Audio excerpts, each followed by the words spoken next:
We've got an emergency empty netters session going on right now.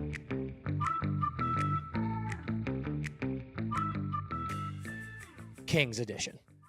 Nice, dude. I didn't even realize you had that hat on. And turn your hat around, and you've got a Capitals hat on, right? Yep. Shit. TJ Oshie. Well, it's an Oshie hat. It is an Oshie hat. So it is a Capitals hat. So it is a Capitals hat. Wow. Bang. That's actually pretty awesome. Okay, listen, folks. We talked about a little bit of quick hitting news on the pod this last episode of the podcast, but this is just a special edition. We've got a massive trade. I do want to start this off, CP, by saying I don't get what's going on in the NHL. I thought trades weren't allowed to happen until July 1st. I genuinely am here putting my hands up going, I'm sorry, I don't know how this is allowed. But here we are, people are wheeling and dealing. We're getting news and getting reports. And if anything, I think this is the time and the forum to say that the NHL season goes too long. The Stanley Cup final should be over by June 10th. It is June 20th. We haven't even played game 6 yet. This is just madness.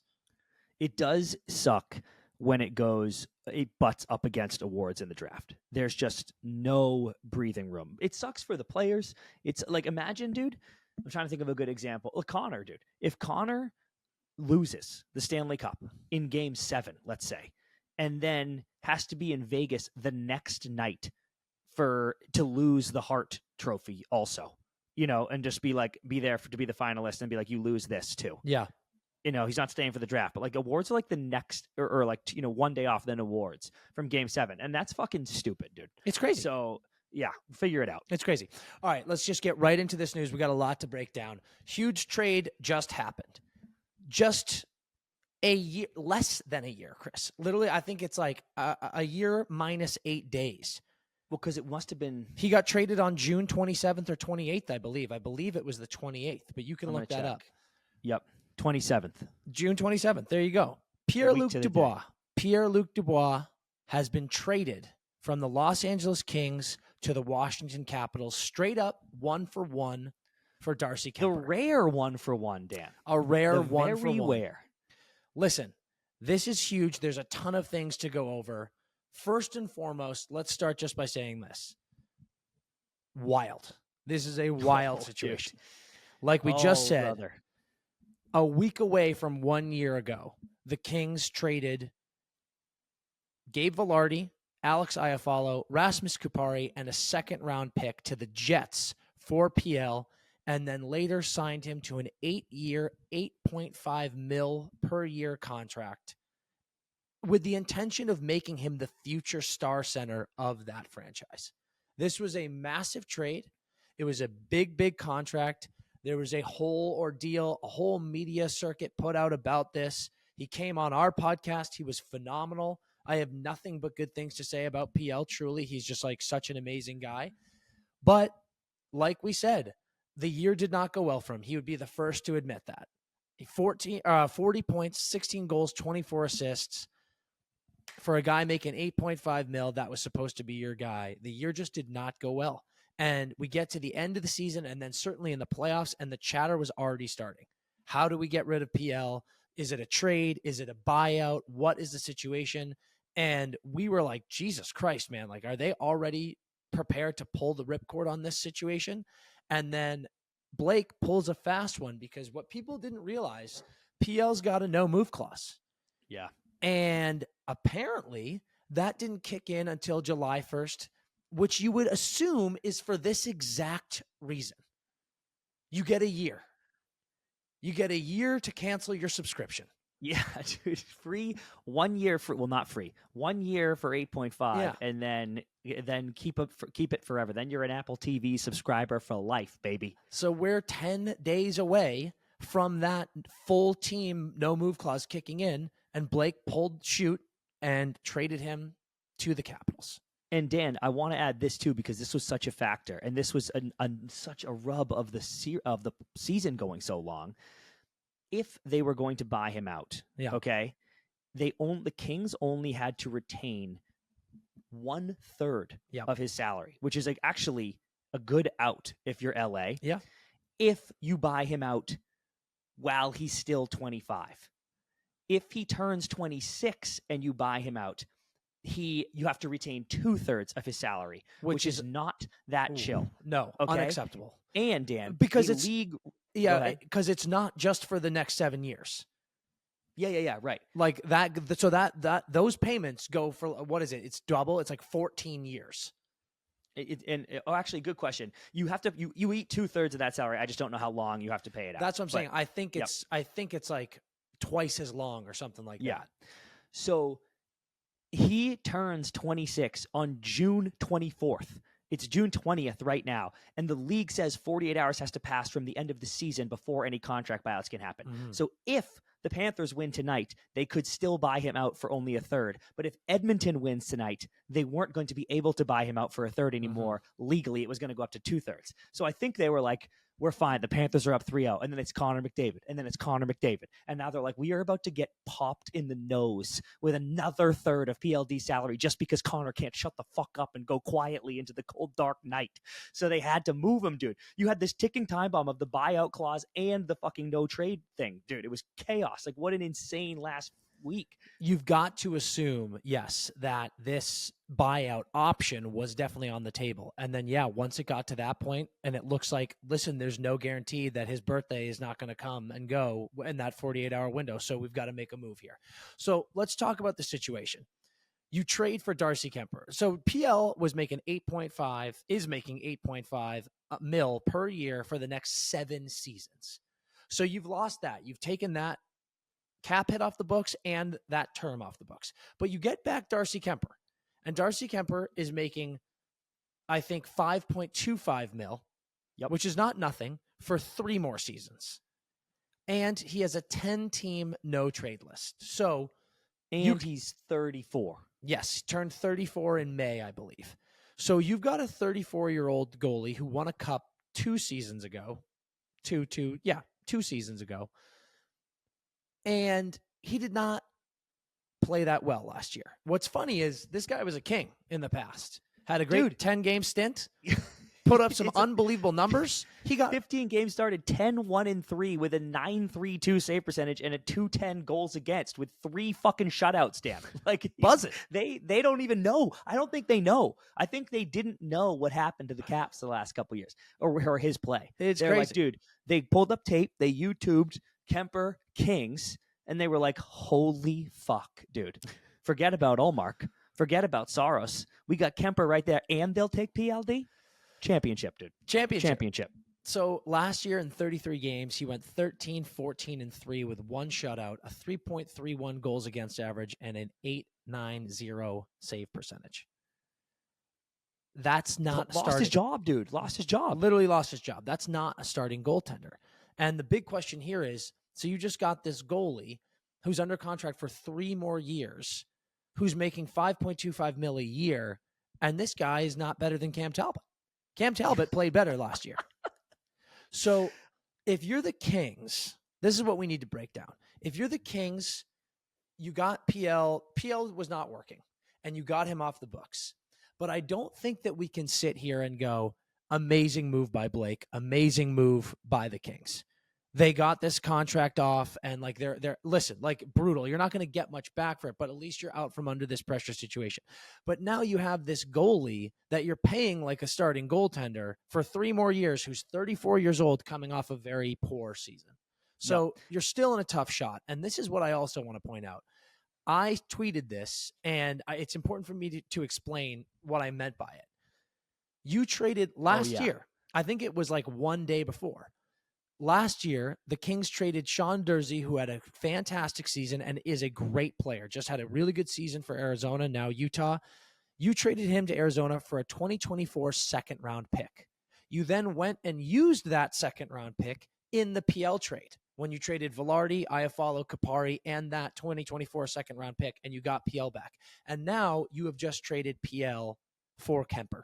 So what I was saying is, this Kings team for years has been given a lot of thumbs up for the amazing prospects that they have.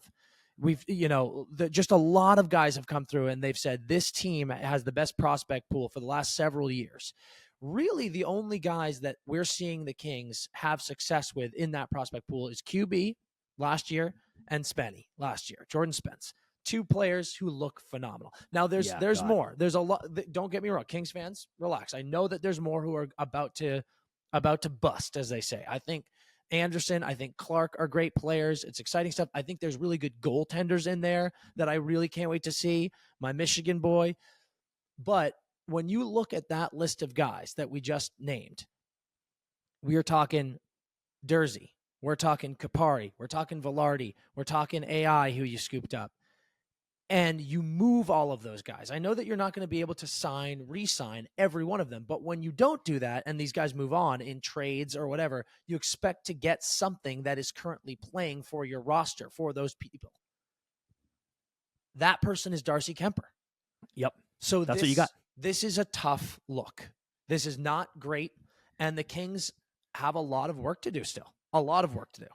Kuemper, like you said, he had two like Vezina vote seasons on the Coyotes not that long ago. Yes. His playoff numbers are pretty decent. And it was like 903 for Colorado, but they went 10-6 or sorry, he went like 10-4 or something in that run. Because remember he got hurt and who came in? Frankie came in and won a few games there. But you know what I'm saying? Like he won a cup, dude. He did enough. That team was a wagon. He did enough to win a cup. So yes, I could get some belief in there. You know, you just hope like, oh, it's a change of scenery type situation. Get him back to those Coyote numbers. Yep. The PLD thing, dude, I said many times, I thought he was an 80-point guy. They're certainly paying him like an 80-point guy. He went, 63 or something in 73 games last year on the Jets. And then this year he's way down. Here's what rattles me about the situation. Two things for you. One, if you're PLD, who several, without naming any names, of his teammates have reached out to us and been like, he's a great guy. I'm rooting for him, And we know firsthand he is a great guy. Like, but that, to your point, Chris, I just want to mean like in the locker room. That's guys in the locker get him the fuck out of here. They're like, dude, he was as a homie. I'm going to really miss him. If you're PLD and you have this stigma, bro, and you're on the Jackets and you kind of get out of there at the right time, honestly, and you go to Winnipeg and you're still complaining, right? And then you're like, man, because all the talk, remember, was like, he's going to the Habs. He's going to the Habs. He's forcing his way to the Habs. And he kind of was, right? He wanted to be on the Habs, and they got such a bright future, and we love them over there. And then he goes, you know what, dude? I'm trying to win right now. I want to be with the veterans. I want to be in Hollywood. And I get my fat ticket to come here, dude, to the Kings and have it blow up the way it did. And he said, all the quotes are coming out like, I wasn't with the right guys. Rod said that, Dan. He was like, we didn't play him with the right guys, which is probably a little Rod trying to fall on the sword for his boy there. But I do think that's a bit of a factor. You got to earn your playing time in the National. Don't get me wrong. Yeah. But there's a different scenario. Let's say Kopi missed 3 months, Dan, sprained knee, and PL was playing first line center for 3 months. Maybe his numbers look different. You know what I'm saying? Yeah. Point being, to have it blow up the way it does, and then what'd you say, 10 days before his no trade kicks in, he gets traded to the fucking Capitals. Hey, easy. And dude, easy. I'm not even chirping, but just look at this. After their runs of first place, we go 2021, they finished second in the bubble year, right?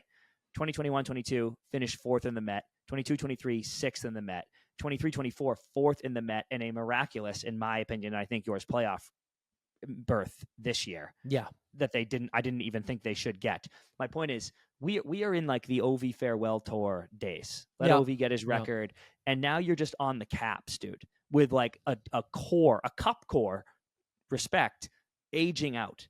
How long is Oshie going to play? How long is Ovi going to play? Like Backstrom can't stay on the ice.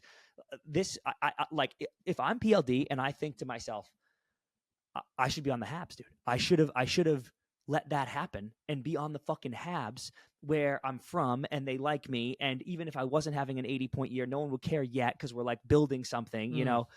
I just like, I'm not saying mistakes were made. I'm just, or like hindsight is 2020, I guess is a better way to say that. But I'm just like, fuck, in the multiverse, he's got to be sick to his stomach right now.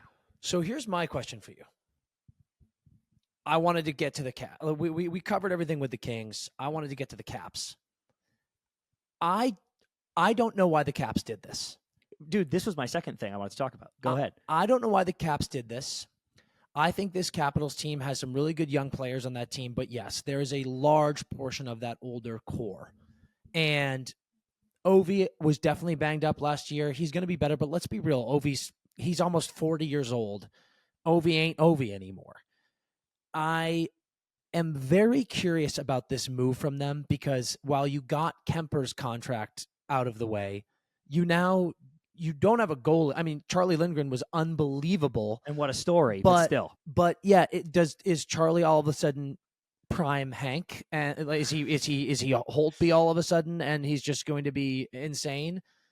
I don't think so. So I'm not entirely sure here that we don't see another trade in the next 10 days. I don't hate the take, Dan, because the alternative is that they're the third team in a row that's doing the Tobias Funke, but it might work for us. And I can't live in that world where the Caps literally are like, they just didn't use him right. We can get 85 to 90 out of him. Because if there's no other trade, and to have the Kings not retain, Dan, like if this had been like, we're trading Kuemper and the Kings retain half of his salary, I'm like, yeah, all right. Well, it was like they kind of got the even swap on the books, and then maybe PL blows up in a good way, and like we're laughing, and if not, it is what it is, and we can live with it. But to just take the full freight, and like you said, I love PL. I'm glad he got his money, but like to take the full freight after the season he had, and he would admit this, after the season he had, to take that full freight is very surprising. It's just interesting. Listen, we know that there's an insanely talented player in there in PL. PL knows that. The entire league knows that. It's a matter of what is going to unlock it. And yes, it's a good point by you. This is now going to be the fourth team in his very young career that has been frustrated with what's going on. So I think Carberry is an insanely good coach, but is that team with the roster that they have, with the environment there, is that the thing that's going to unlock that player? I don't know.